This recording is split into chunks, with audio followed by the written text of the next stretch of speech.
And as I begin, let me ask you, how many of you feel that your life is complex, right? You have not made it simple. See, though we say that peaceful life is in simplicity, but still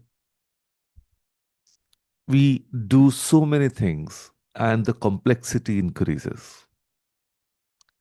Let me share something like, have you ever noticed how a child learns to float in water? The moment they panic and thrash around, they sink. But when they relax, when they trust the water, when they just let go and they float effortlessly. Or think about holding sand in your hand. The tighter you squeeze, the faster it slips through your fingers.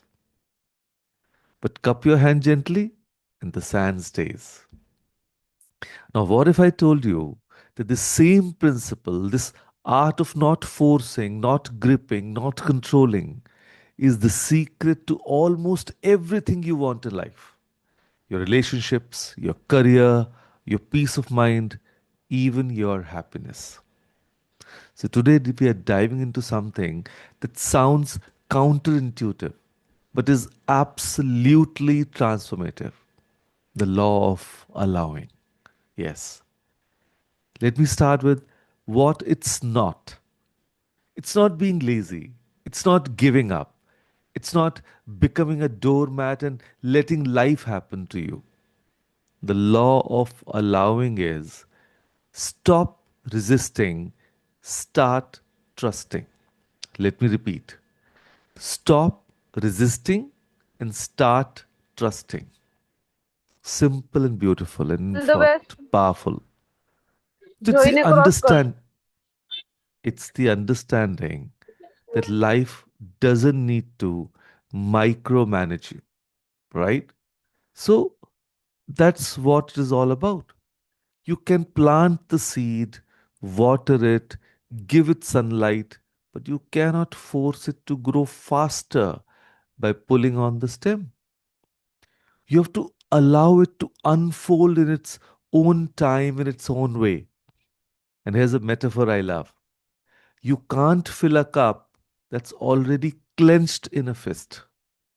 Open hands receive. So when constantly you are controlling, forcing, manipulating outcomes, you are like that clenched fist. So nothing can come to you because there is no space. But when you allow, when you open your hands, suddenly life can pour in. I'm sure you must have heard, like when we stand with crossed arms and when we are standing open arms, that makes the small gesture makes all the difference. So when you're standing with open arms, you are like r- ready to receive, right? So the law of allowing means being receptive instead of resistant, relaxed instead of rigid. And this is where people get confused. They think, oh, so I just sit back and do nothing? No, absolutely not. Let me tell you about Priya, a 24-year-old from Delhi working in marketing, and she's been job hunting for months, sending out hundreds of applications, obsessively checking her emails every 5 minutes, losing sleep, calling HR departments, following up relentlessly. And she was doing everything, and nothing was happening. She was exhausted, frustrated, borderline desperate. So one day, her friend told her, maybe you need to allow instead of chase. Priya thought it was ridiculous, but she tried it. She updated her resume one last time, applied to a handful of carefully chosen companies, and then released the outcome. She stopped obsessively checking. She started focusing on upskilling, reading, even enjoying her current role more. She took action, yes, but without the strangling grip of desperation.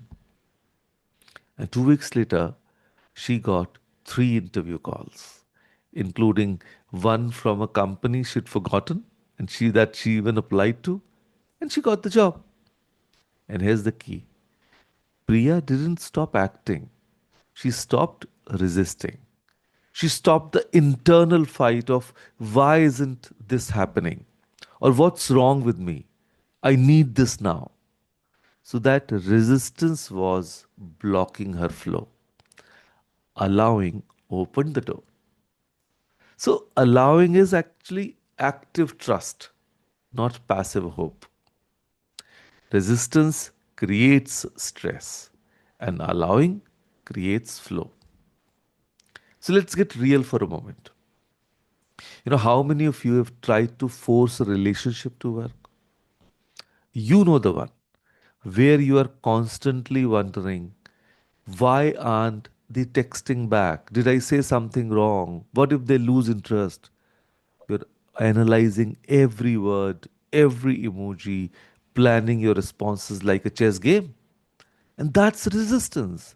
And it's exhausting. Or think about exam results. You've studied, you've written the paper, it's done. But now you're lying awake at night, replaying every question, thinking, what if I failed? What if I messed up question 7? You're resisting the present reality. And what is the result? The result is already decided, and your worry cannot change it. So here's what I have learned: resistance is like driving with the handbrake on. You're moving, but you're burning out. Compare that to Rohan, a 16-year-old from Mumbai. He applied to his dream college. After submitting, he told himself, I've done my part. Now I allow life to show me what's meant for me. When the rejection came, yes, he was disappointed, but he wasn't destroyed. He stayed open. 3 months later, he got into a different program that turned out to be a better fit for his actual interests. And he later said that rejection was life redirecting me, not rejecting me. And that's allowing. It's a shift from how will it happen to I'm open to what's meant for me. And suddenly you stop forcing doors that are meant to stay closed and you notice the windows that are opening. So allowing shows up in the smallest moments. So when your teenager doesn't follow your advice and instead of lecturing them for the 100th time, you allowing them to learn from their own experience. Or when your colleague gets the promotion you wanted, and instead of spiraling into bitterness, you allow yourself to trust that your time is coming. Or when you are single and everyone around you is getting married, and instead of feeling panicked or left behind, you allow love to find you when the timing is right, not when the society says it should. So, allowing doesn't mean you don't feel disappointment or frustration. It means you don't add suffering on top of it by resisting what is. So, here's the irony: the more you try to control, the more out of control you feel. But the moment you allow, you experience something extraordinary: freedom. You're no longer at the mercy of outcomes. You're no longer white knuckling your way through life. You are flowing. Think about it. When was the last time something amazing happened to you that you didn't plan? A chance meeting, an unexpected opportunity, a surprise that changed everything. And that's what happens when you stop gripping and start allowing. Life has a way of working out. Not always the way you planned it, but often in ways better than you imagined. But only if you create space for it to unfold. So here is what I want to leave you with today. What if everything you're gripping so tightly, the relationship, the outcome, the plan, the timeline, is actually meant to flow freely? So before you sleep tonight, I want you to do something simple but powerful, the allowing exercise. So take out a piece of paper,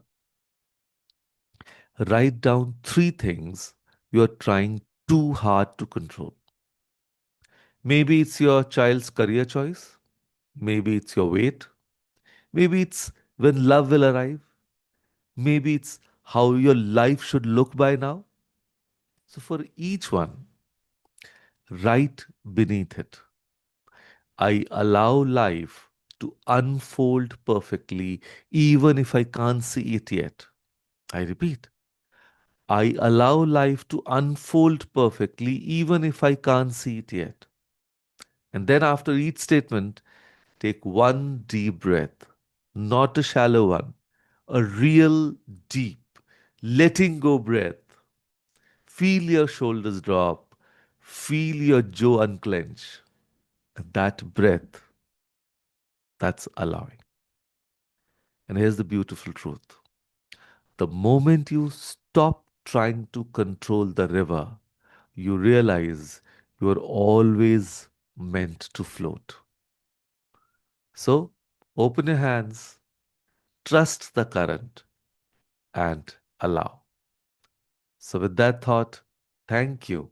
Thank you, everyone, for joining us today. Thank you.